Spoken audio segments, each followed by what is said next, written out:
Good morning and welcome to our monthly Facebook Live. My name is Klara and I'm a registered dietitian here at Rebecca Bitzer & Associates.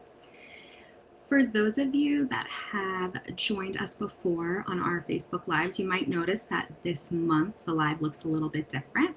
And that's because we've been highlighting blogs to help promote eating disorder awareness, as well as ways to support your loved one with an eating disorder. So as a registered dietitian that specializes in eating disorders, I work with clients and their families and partners to really help them through the recovery journey.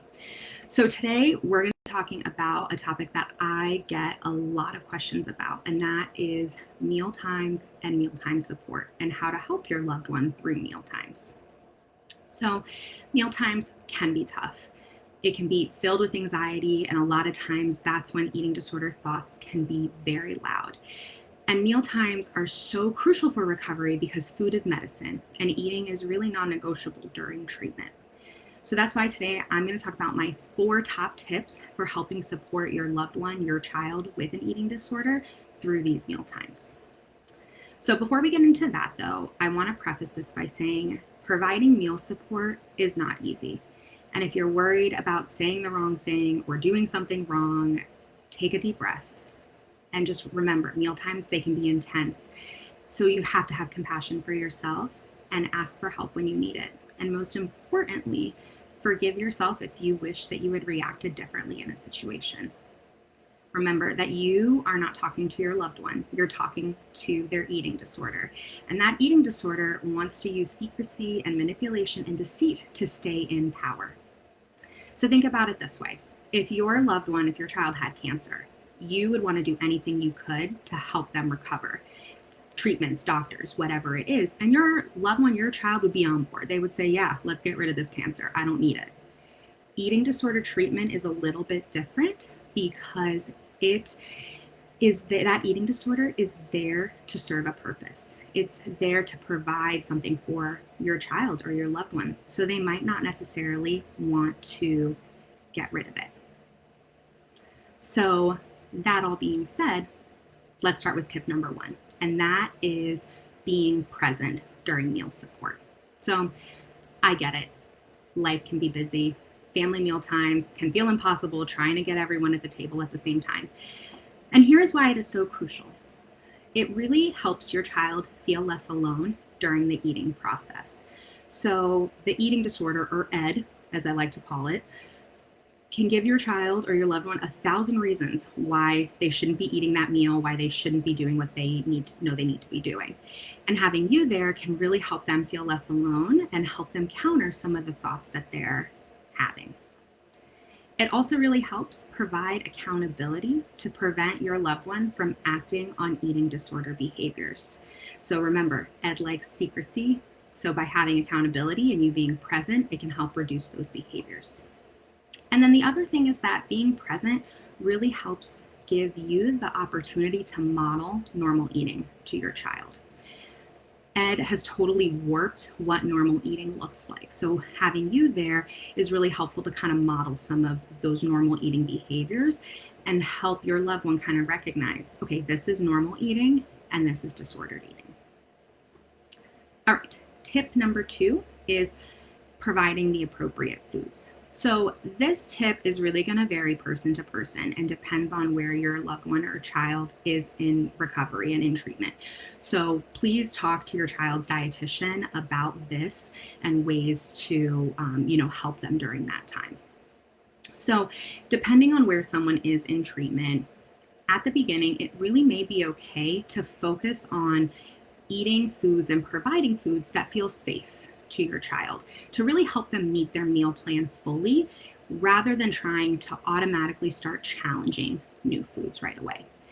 The beginning stages of meeting a meal plan can feel really uncomfortable and it can feel physically uncomfortable. So what I recommend for my clients is let's start with foods that feel safe while your body is getting used to that uncomfortableness. Once we kind of get over that initial stage and you progress in recovery, of course, the eventual goal is to challenge food rules and reincorporate foods that you liked prior to the eating disorder or challenge other fear foods. However, definitely talk to your child's dietitian about this because, again, everyone is different. All right, tip number 3, distraction. So distraction is anything that helps your child take the focus off of the food that they're eating and the eating disorder thoughts that are running through their head. And so there are a lot of ways that we can do this. So I'm going to show you some of my favorites. One of my favorites are fidget toys. So this is a basket I keep in my office. I got them on Amazon. There are a bunch of fun ones in here that you can use. And it's really great to just keep someone occupied if they need it during a mealtime. Another way that you can provide distraction is through conversation. So we have meal support cards, which I'll link below in the comment section, and they have inspirational quotes and topic conversation starters and other fun things. And these are really cute to actually put in a lunchbox. So with kids going back to school, kind of, and being able to pull it out, and it's a good reminder if you're not present for that meal. And kind of in that same vein, you can do table topics. You can do other topics of conversation that aren't related to the food to help make that mealtime a little bit easier. Board games is another great option, or coloring books, whatever that might look like. So other thing to keep in mind is distraction is really important for after a meal as well. You want to try and keep your child busy for those 30 to 60 minutes once the meal is over, because that's another time when eating disorder thoughts can really increase. So now let's say you're going into the meal and, I have a client saying, Klara, I'm already anxious about this. I don't know how I'm going to do this. I'm already anxious. So this is where I recommend everyone have a grounding box. So a grounding box is one thing from each of the 5 senses that helps you ground yourself or helps reduce some feelings of anxiety. So my grounding box, or things that I like to include in my grounding box. So if we start with touch, of course, that could be a fidget toy.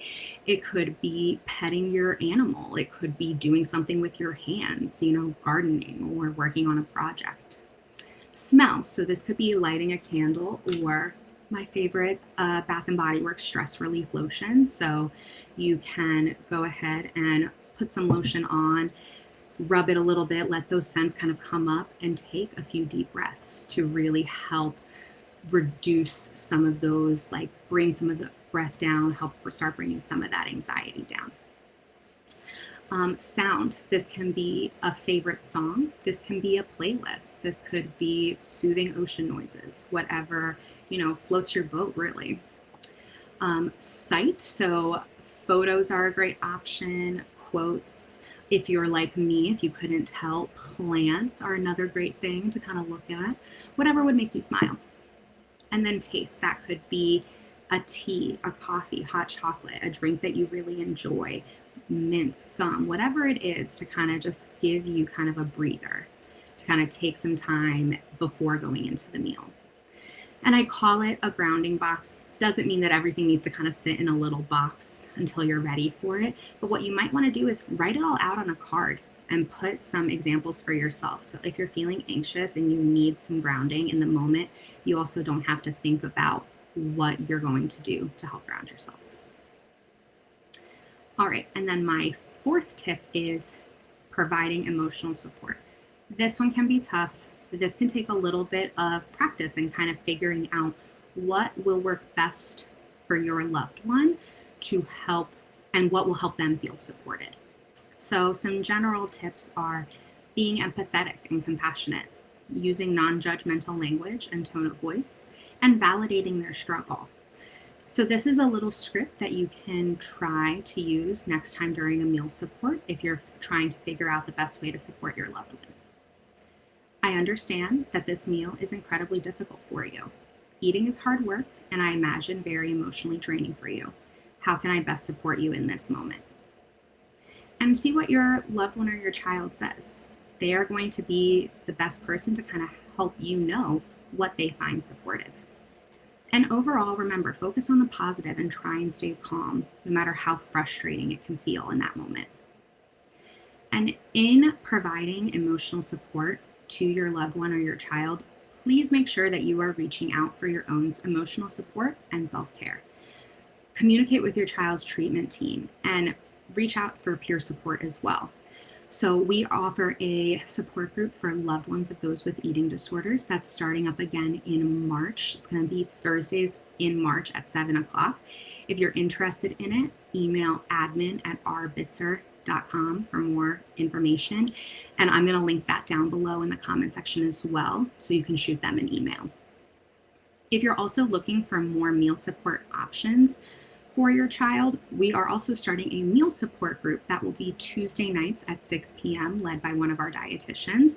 And that will be a safe space to get additional support during mealtime for your child or your loved one to really help, hopefully ease up meal times and help make that a little bit easier.